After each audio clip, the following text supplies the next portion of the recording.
विरोधी पक्षनेते पद रिक्त राहणं हे चिंताजनक असल्याचं राष्ट्रवादी शरद पवार पक्षाचे नेते जयंत पाटलांनी म्हटलं। आमदार फोडून विरोधकांचं संख्याबळ कमी केलं अशी टीका सुद्धा जयंत पाटील यांनी सरकारवर केली आहे।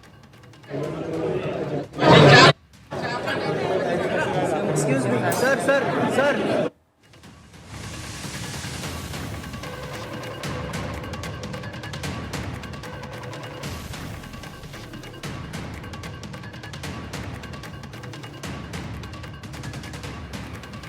विधान परिषद विधानसभेत विरोधी पक्ष नेता नाहीच आहे, पण आता विधान परिषदेतही विरोधी पक्ष नेतेपद रिक्त राहणं हे अधिक चिंताजनक आहे।